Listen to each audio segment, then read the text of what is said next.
First of all, I apologize for not recording the episode last week. I got sick and it was for me very difficult to get out of bed. Again, my apologies.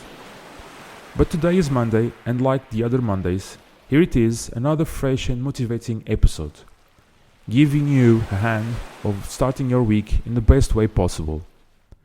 So I would like to start this episode with the question: is there anything more motivating to see someone who had every odds against and, nevertheless, winning in life? I think that is the most inspiring thing we can see during the time that we are living here on this earth. You don't know, but I'm an entrepreneur. I can say for now, not a very successful one. Well, like I said, not for now. Why? Well, let me say like this. I was in the peak of the mountain 6 years ago, thinking my life would be even better in a matter of years, in terms of materialistic way of speaking. But didn't go as I was hoping would be. Life threw at me one of those mighty, huge and gigantic challenges. I'm facing right now my Goliath, but like David, the shepherd, the underdog, I'm gonna defeat him and cut his head off.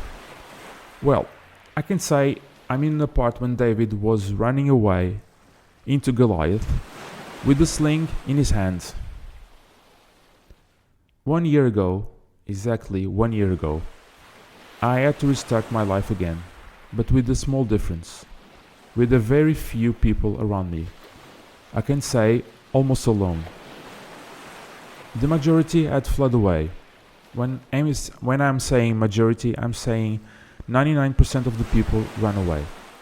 I'm not complaining, I'm only saying a fact of my life. But when life closes the door, opens another one.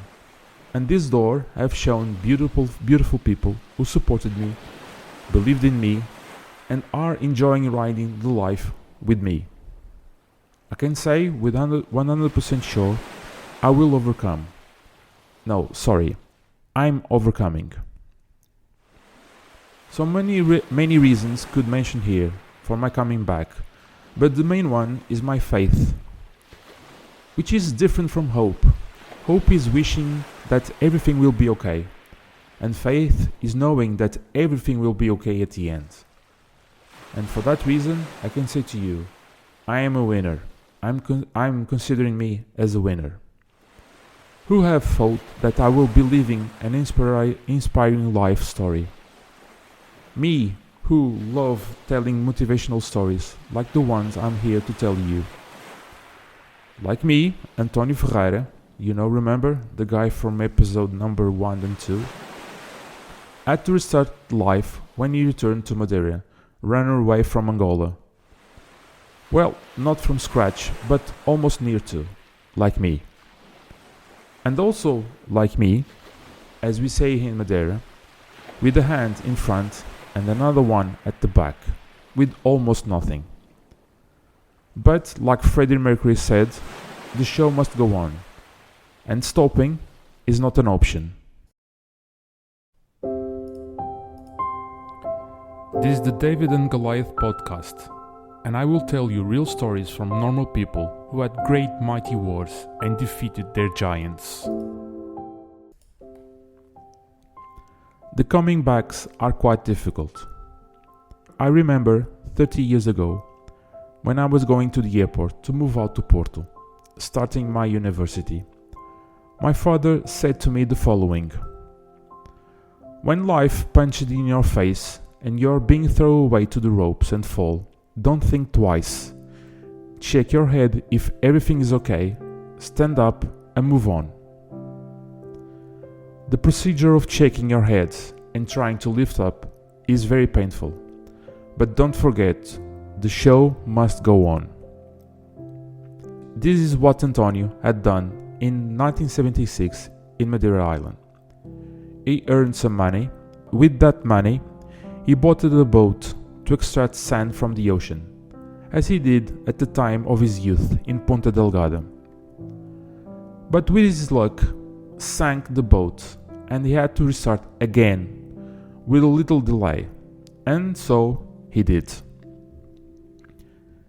He set up a company with his brother Fernando, who made concrete bricks. The company runs his operation in the north side of the island.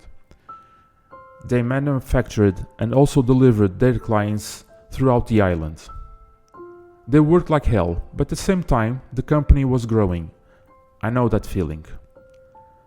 After a while, they are also selling cement, sand, iron, wood, and other materials for the construction. I always say, for a company to win, it has to find different ways to beat the competition. And that's what they did.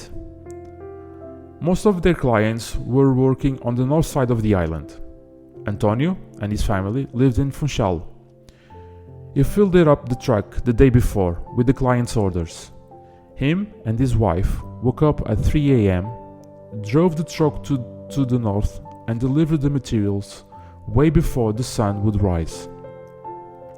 When the clients start their work in the morning, all the materials needed was already delivered.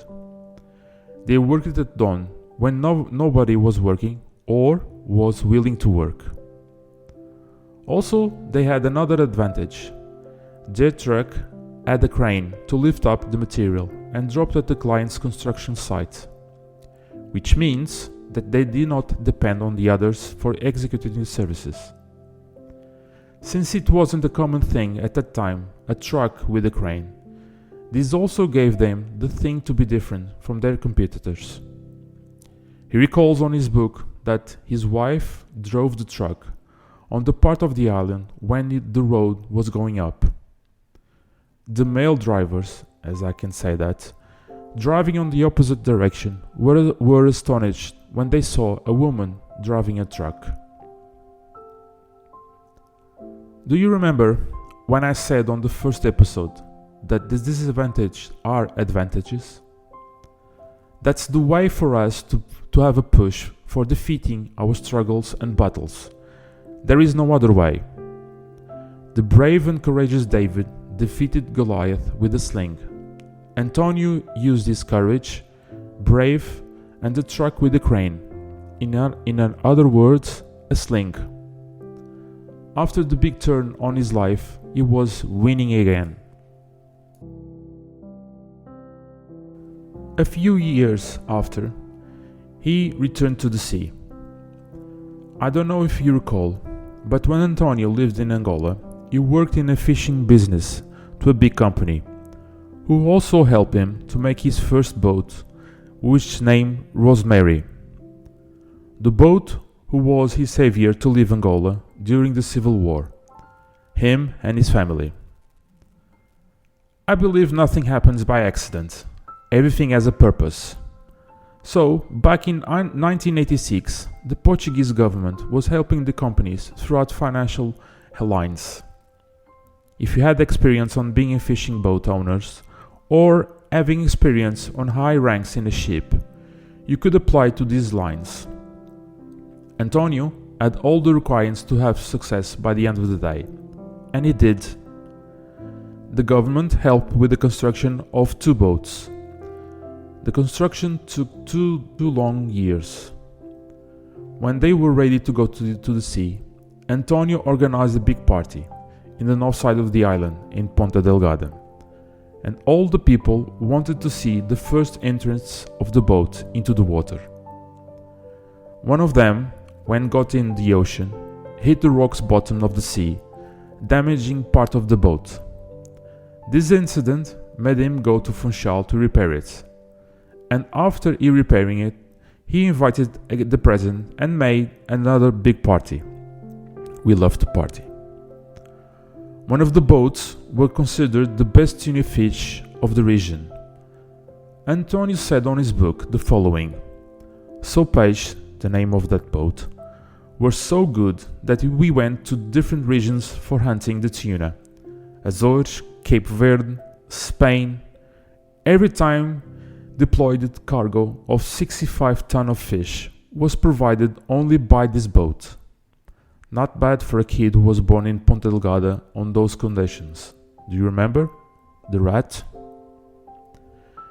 Business was doing very well. that they were considering having 2 more boats. But the owners of these 2 boats were the root of the end of his life on the sea. Fast forward, the company that built the boat was in financial struggles. For this reason, the construction got delayed by 1 year, which gave him a large expensive cost, which was not to be considered on the beginning. Adding to this, the sinking of one of his new boats and insurance value was below of the real cost of the boat, led the company to bankruptcy. Suddenly, life twisted against António's fate. He could not recover the company.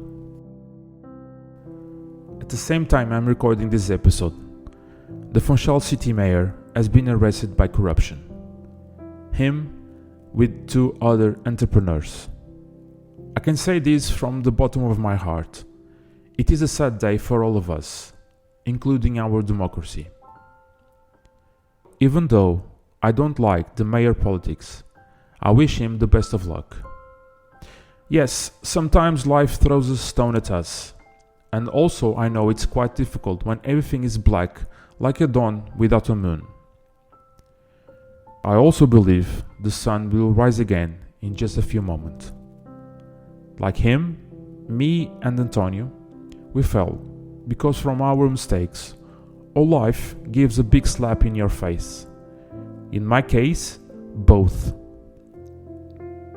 Being rock bottom gives us the energy and the clarity of what we have done wrong and how we can climb again to the surface.